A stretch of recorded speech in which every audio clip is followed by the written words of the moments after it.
CPM রেখে গেছিল 1 কোটি বেকার, আজকে আপনারা 2 কোটি বেকার।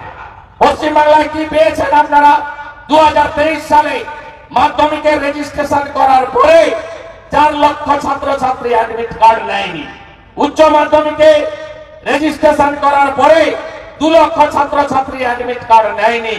একদিকে কলেজে অনার্স, ইউনিভার্সিটি, এমনকি ইঞ্জিনিয়ারিং কলেজ কোথাও কেউ ভর্তি হচ্ছে না, কারণ বাবা মা ব্যাড ইনভেস্টমেন্ট করতে রাজি নয়, কারণ চাকরি মমতা ব্যানার্জি থাকলে হবে না, এটা সবাই জেনে গেছে। তাই আজকে পশ্চিম বাংলায় মাধ্যমিক, উচ্চ মাধ্যমিকে ছাত্রছাত্রীর সংখ্যা কমছে।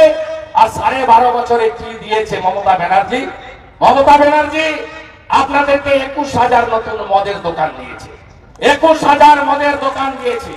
আমি মন্ত্রী ছিলাম, মুখ্যমন্ত্রীকে বলতাম চাকরিগুলো দিন, এই পোস্টগুলো অবলুপ্ত করছেন কেন? ফাঁকা পোস্টে চাকরি দিন। 3,500 টাকা কুইন্টাল চাল আপনি 8,000 6,000 এর বেতনের চাকরি দিচ্ছেন।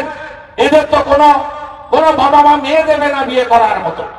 আমি বারে বারে বলতাম, আমাকে কানে কানে ডেকে বলতো মুখ্যমন্ত্রী, আরে একটা ছোট চাকরি দিতে গেলে প্রাইমারি হোক আর গ্রুপ ডি হোক 25,000 টাকা বেতন দিতে হবে। ওর বাড়িতে ভোট কটা? 4 বা 5টা ভোট। আর আমি যদি ওই 25,000 টাকাকে 50টা বাড়িতে 500 করে দিয়ে দিই, তাহলে 50 গুণিতক 4, 200 ভোট আমার সলিড হয়ে গেল। তাহলে আমাকে ভোটে জিততে গেলে নোট দিতে হবে আর ভোট নিতে হবে। চাকরি দিয়ে তো ভোট আমি পাবো না, তাই চাকরি আমি দেব না। শুভেন্দু ভুল করবি না, অঙ্কটা একটু ভালো করে কষে চলতে হবে। এই হচ্ছে এই রাজ্যের মুখ্যমন্ত্রীর অ্যাটিটিউড। এই রাজ্যের মুখ্যমন্ত্রী তিনি শিল্প বিরোধী। এই রাজ্যের নেত্রী বটে, শিল্প ভাগান গুজরাটে তৈরি করা কারখানাকে ডিনামাইট দিয়ে উড়িয়েছেন। 2021-এর আগের কথা বলবো না, 2021-এ 5ই মের পরে চন্দননগরের Gondalpara jute mill, Bhadreswar jute mill, Naihati jute mill, আমাদের গুপ্তিপাড়ায় কেশরাম রেওয়ান, ডানকুনির বিস্কুট কারখানা, অসংখ্য ছোট বড় কারখানা বন্ধ হয়েছে এই 2.5 বছরে। আর এই রাজ্যের মুখ্যমন্ত্রী তিনি ডাবরকে ভাগিয়ে দিয়েছেন মধ্যপ্রদেশে। এই রাজ্যের মুখ্যমন্ত্রী তিনি শিল্প বিরোধী, তার সরকার জমি দেবে না, তাই শিল্প হবে না। পরিযায়ী শ্রমিক কত ছিল? বাম আমলে 5,20,000। এই পিসিআর ভাইপোর আমলে কত? পিসি ভাইপোর আমলে 50 লক্ষ পরিযায়ী শ্রমিক হয়েছে। বাইরের রাজ্যে তারা থাকে। আপনার গ্রামে যান, জয়নগরে, মথুরাপুরে, রায়দিঘিতে, গোসাবাতে, বাসন্তীতে, ক্যানিংয়ে, ভাঙড়ে, মগরাহাটে, ডায়মন্ড হারবারে, ফলতাতে, যেখানেই যাবেন এক একটা গ্রাম পঞ্চায়েতে অন্তত 1000 করে যুবক তারা বাইরে চলে গেছে। এ রাজ্যে কাজ নাই। আর নাটকবাজি হচ্ছে না, 100 দিনের টাকা চাই, আবাসের টাকা চাই। আপনারা প্রশ্ন করুন তোলামূলকে। ইউপিএ কংগ্রেস 2004 থেকে 14 ছিল, দুটো সরকার কত দিয়েছে ইন্দিরা আবাস যোজনাতে? তারা ইন্দিরা আবাস যোজনাতে দিয়েছে 4,600 কোটি টাকা। মোদীজি কত দিয়েছেন? মোদীজি 6 বছরে প্রধানমন্ত্রী আবাস যোজনাতে 30,000 কোটি টাকা দিয়েছেন। 40 লক্ষ বাড়ি হয়েছে বলে ইউসি পাঠিয়েছেন। কোথায় বাড়ি? কার বাড়ি? গ্রামে গেলে লোক বলে বাড়ি পাইনি, বার্ধক্য ভাতা পাইনি। 100 দিনের কাজ কেউ আটকায়নি। ক্ষমতা থাকে, দম থাকে, রাজ্য সুপারিশ করুন না, সিবিআই তদন্ত। 3 মাস সময় দিন। আমাদের মন্ত্রী গিরিরাজ সিং বলেছেন, আমরা বারে বারে বলেছি, জল থেকে, দুধ থেকে জলকে আলাদা করতে হবে। চোরেরা জেলে যাবে, আর যদি অরিজিনাল কেউ থাকে তার জন্য স্কিম চালু থাকবে, টাকা পাবে, কাগজ গুছিয়ে রাখবেন, কিন্তু আগে চোরেদের বিরুদ্ধে ব্যবস্থা নিতে হবে। আজকে কংগ্রেসের সময় মানরেগাতে কত টাকা পেয়েছেন দিদিমণি? 14,000 কোটি। মোদীজি 1 বছর বন্ধ আছে, তার আগে কত টাকা দিয়েছে মানরেগাতে? 54,000 কোটি টাকা। এ টাকা গেল কোথায়? এই পাশে একটা গনসা বলে এমএলএ আছে, গনসা মন্ডল, কুলতলির এমএলএ। তার মা একটা গ্রাম পঞ্চায়েতের প্রধান, নাম হলো মৌরিবালা মন্ডল। আমি শুধু একটা জিপি বলে যাচ্ছি, ওই মৌরিবালা মন্ডল একা 75 কোটি টাকা মানরেগায় ঝেড়েছে। 75 কোটি টাকা। পুকুর 17টা কেটেছে, একটাও পুকুর নাই। আর কলা গাছ বসিয়ে ফলের বাগান। কোথাও থাকে না, এখানে ঝড় হয়। মেদিনীপুর আর 24 পরগনা সাইক্লোনের রাখা। এরা ফলের বাগানের টাকা, ফল আম গাছে আম হয় না, জাম গাছে জাম হয় না, পেয়ারা হয় না, বাড়িপুরে এসে বলছি শুধু কলা গাছ বসিয়েছে, যাতে দিল্লি থেকে তদন্ত হলে কলা গাছের অস্তিত্ব না দেখা যায়। লুট করেছে।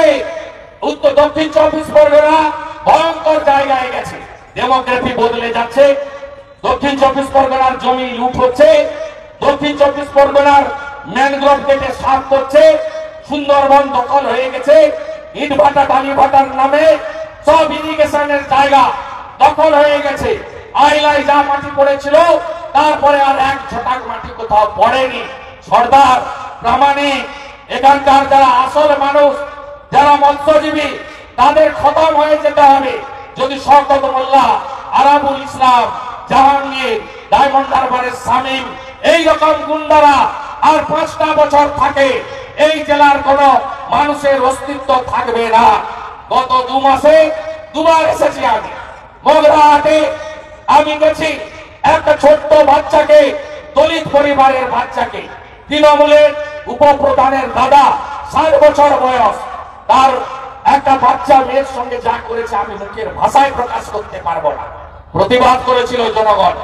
পুলিশকে সঙ্গে নিয়ে 7টা বাড়ি ভেঙে তছনছ করে আগুন লাগিয়ে 17 জনকে জেলে পুরেছিল। সবকে জামিন করিয়েছি, সবার বাড়িতে সাহায্য দিয়েছি, দলমত নির্বিশেষে পাশে দাঁড়িয়েছি।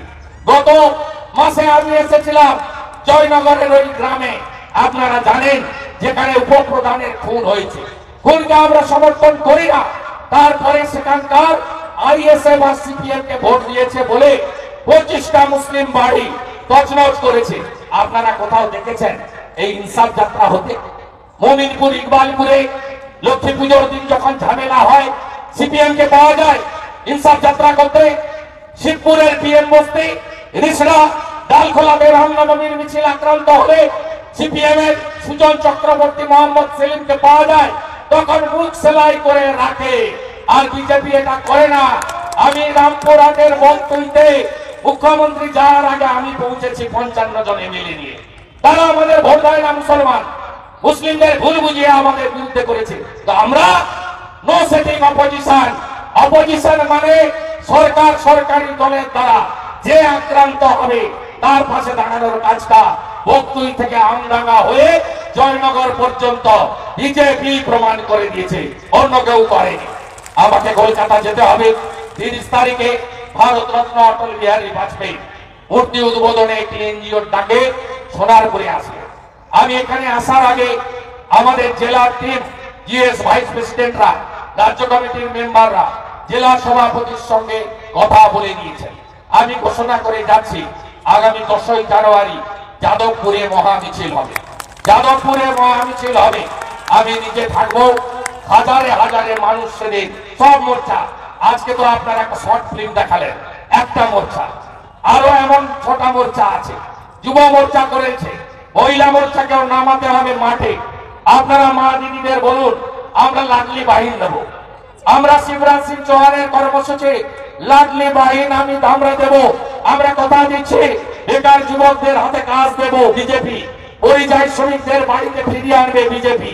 শিল্প আনবে বিজেপি। মহিলাদের 2000 টাকা করে দেবে লাডলি বহিনে বিজেপি।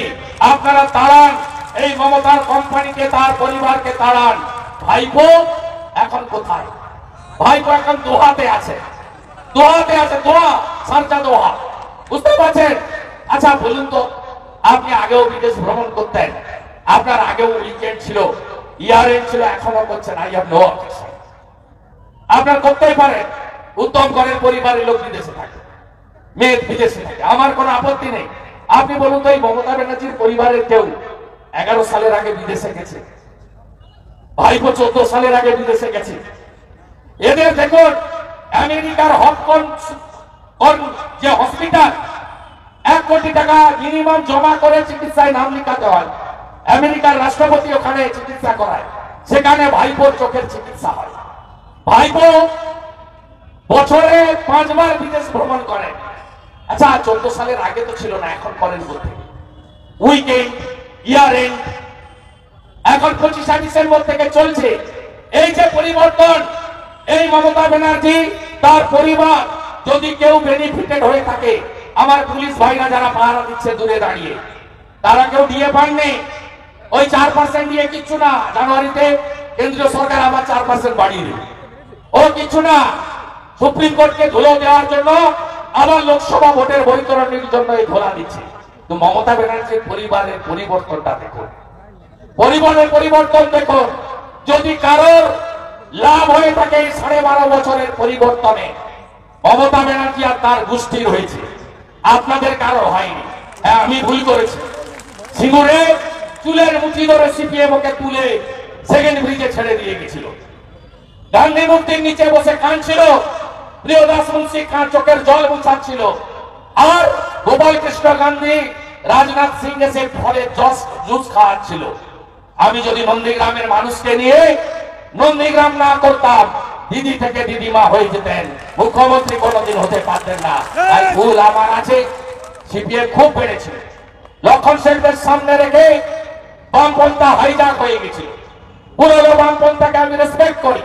বিনয় চৌধুরীর বামপন্থা, সুকুমার সেনগুপ্তর বামপন্থা, গীতা মুখার্জির বামপন্থা, বিশ্বনাথ মুখার্জির বামপন্থা, প্রমোদ দাসগুপ্তর বামপন্থা, সেই বামপন্থার সঙ্গে লক্ষণ সেনদের বামপন্থা, কান্তি গাঙ্গুলিদের বামপন্থা, হান্নান মোল্লাদের বামপন্থা, ডাবলু আনসারীদের বামপন্থা, মজিদ মাস্টারের বামপন্থা, শকত মোল্লার বামপন্থা, রেজাক মোল্লার বামপন্থা, তার পরিবর্তন হয়েছিল। তাই সরানোটা কালের ডাকে হয়েছে 11 সালে। আবার সময় এসেছে এই রাজ্য থেকে পিসি ভাইপোকে বিদায় দিতেই হবে, বাঁচাতেই হবে বাংলাকে। শিক্ষা, সংস্কৃতি, কর্মসংস্থান, শিল্পায়ন, কৃষকের অধিকার, এই বাংলার মানুষের অধিকার, নারীদের সুরক্ষা, নারীর হাতে ক্ষমতায়ন আমাদের করতেই হবে। আপনাদের সকলকে আমি অনুরোধ করব, আমার যুবক ভাইরা, আগামী কয়েকটা দিন পরে নতুন বছরে পা দেবো আমরা, ইংরেজি বছর। ওই ইংরেজি বছরে সবচেয়ে বড় কাজটা কি করতে হবে? কি করতে হবে? 24-এ আবার 24-এ আবার फिर एक बार अगली बार 24-এ আবার मोदी मोदी मोदी। हीरक रानी हीरक रानी हीरक रानी हीरक रानी हीरक रानी हीरक रानी हीरक रानी हीरक रानी। जोर ममता जोर ममता जोर ममता जोर ममता जोर ममता जोर ममता जोर ममता जोर ममता। भारत माता की भारत माता की।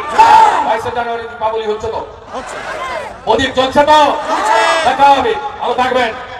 শনিবার সোনারপুরে আর 10 তারিখের মিছিলে বাড়িতে কেউ থাকবে না। হাজারে হাজারে যাদবপুর বিজেপির ঘাঁটি, ইনসাফের নামে তৃণমূলের বিটিকে এখানে কোনো জায়গা দেওয়া হবে না। এই লড়াই চলছে।